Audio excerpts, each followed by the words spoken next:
Hi all, അസ്സലാമു അലൈക്കും. Welcome back to Silna's kitchen.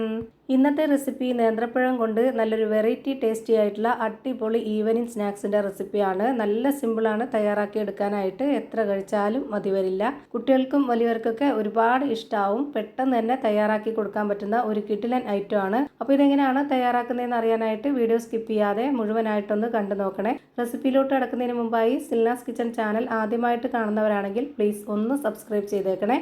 ഒപ്പം തന്നെ ഈ വീഡിയോസ് നിങ്ങൾക്ക് ഇഷ്ടപ്പെടുകയാണെങ്കിൽ ഒരു ലൈക്ക് ചെയ്ത് ഷെയർ ചെയ്ത് സപ്പോർട്ട് ചെയ്യാനും മറക്കരുത്. ഇനി നമുക്ക് ഇതെങ്ങനെയാണ് തയ്യാറാക്കുന്നതെന്ന് നോക്കാം. ഇതിനായി ആദ്യം തന്നെ മീഡിയം സൈസിലുള്ള 3 നേന്ത്രപ്പഴമാണ് എടുത്തിട്ടുള്ളത്. തൊലി നല്ല പോലെ കറുത്തു പോയെങ്കിലും പഴുപ്പ് ഒരു മീഡിയം പഴുപ്പാണ്. ഈ ഒരു 3 നേന്ത്രപ്പഴവും ഈ ഒരു അളവിലാണ് ഞാനിപ്പോൾ കട്ട് ചെയ്തെടുത്തിട്ടുള്ളത്. ഇനി ഇതൊന്ന് മാറ്റി വെച്ചേക്കാം. ഇതിനായി ഇനി ഒരു മാവ് തയ്യാറാക്കണം. അതിനായിട്ട് ഞാനിവിടെ ഒരു പാത്രത്തിലേക്ക് 250 ml കപ്പിൻ്റെ അളവിൽ 2 കപ്പ് അളവ് ഗോതമ്പ് പൊടിയാണ് ഇട്ട് കൊടുക്കുന്നത്. മൈദയിൽ ചെയ്തെടുക്കണം എന്നുള്ളവർക്ക് അങ്ങനെയും ചെയ്തിട്ട് എടുക്കാം. ഇനി ഇതിലേക്ക് തേങ്ങ ചിരകിയത് ഇട്ട് കൊടുക്കാം. ഞാനിവിടെ മെഷർമെൻറ്റ് കപ്പിൻ്റെ 1/2 കപ്പ് അളവിൽ 3/4 കപ്പായിട്ടാണ് ഇതിലേക്ക് തേങ്ങ ഇട്ട് കൊടുക്കുന്നത്. ഇനി ഈ പലഹാരത്തിന് നല്ലൊരു മണത്തിന് വേണ്ടി ഒരു നുള്ള് ഏലക്കാപ്പൊടി ഇട്ട് കൊടുക്കാം. ഇനി ഇത് കുഴച്ചെടുക്കാനായിട്ടും അതുപോലെ ഇതിൻ്റെ മധുരത്തിന് വേണ്ടിയിട്ടും ഞാനിവിടെ ശർക്കര ഉരുക്കിയതാണ് ഒഴിച്ചു കൊടുക്കുന്നത്. നിങ്ങൾക്ക് മധുരത്തിന് ആവശ്യമായിട്ട് വേണമെന്നുണ്ടെങ്കിൽ പഞ്ചസാര ഇട്ട് കൊടുത്താലും മതി. ഇതിൻ്റെ മധുരത്തിനെ ബാലൻസ് ചെയ്യാനായിട്ട് ഒരു നുള്ള് ഉപ്പും കൂടെ ഇട്ട് കൊടുക്കാം.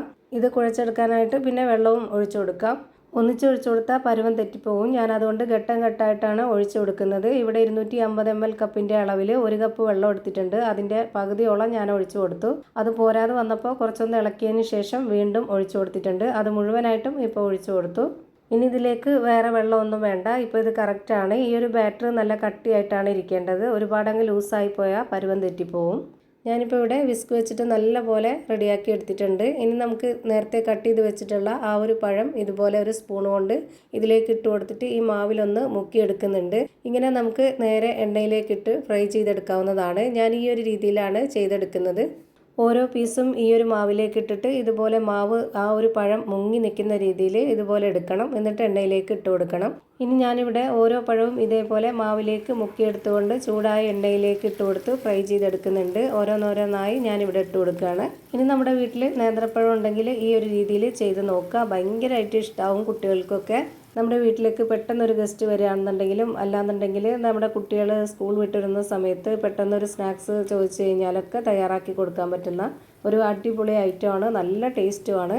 മീഡിയം ഫ്ലെയിമിൽ ഇട്ട് കൊടുത്തിട്ട് വേണം ഇത് ഫ്രൈ ചെയ്തെടുക്കാനായിട്ട്. ഫ്ലെയിം കൂട്ടി വയ്ക്കുകയോ കുറച്ച് വയ്ക്കുകയോ ചെയ്യരുത്. ഞാനിവിടെ തിരിച്ചു മറിച്ചൊക്കെ ഇട്ട് കൊടുത്തിട്ട് നന്നായിട്ട് വേവിച്ചെടുത്തിട്ടുണ്ട്. ഇനി നമുക്കിത് എണ്ണയിൽ നിന്ന് കോരിയെടുക്കാം. ഇതേപോലെ തന്നെ എല്ലാം ഫ്രൈ ചെയ്ത് ഒരു പാത്രത്തിലേക്ക് മാറ്റിയിട്ടുണ്ട്. പെട്ടെന്ന് തയ്യാറാക്കി എടുക്കാൻ പറ്റുന്ന ഒരു അടിപൊളി ഐറ്റമാണ്. ഞാൻ ഇതിൻ്റെ അകം എങ്ങനെയായിരിക്കുന്നത് എന്നുള്ളത് പൊട്ടിച്ച് കാണിച്ചു തരാം. അപ്പോൾ ഇത്രയേ ഉള്ളൂ ഇന്നത്തെ വീഡിയോ ഇഷ്ടമായാൽ ലൈക്ക് ചെയ്യാനും കമൻറ്റ് ചെയ്യാനും ഷെയർ ചെയ്യാനും മറക്കരുത്. അതുപോലെ തന്നെ ഞാനിടുന്ന പുതിയ വീഡിയോസ് നോട്ടിഫിക്കേഷനായിട്ട് കിട്ടുന്നതിന് വേണ്ടി സബ്സ്ക്രൈബ് ചെയ്ത് ബെല്ലൈക്കൺ അമർത്തി അതിൽ ഓൾ എന്ന ഓപ്ഷൻ എനേബിൾ ചെയ്ത് കൊടുക്കാനും മറക്കരുത്. പുതിയൊരു വീഡിയോയുമായി വീണ്ടും വരും. Thank you for watching.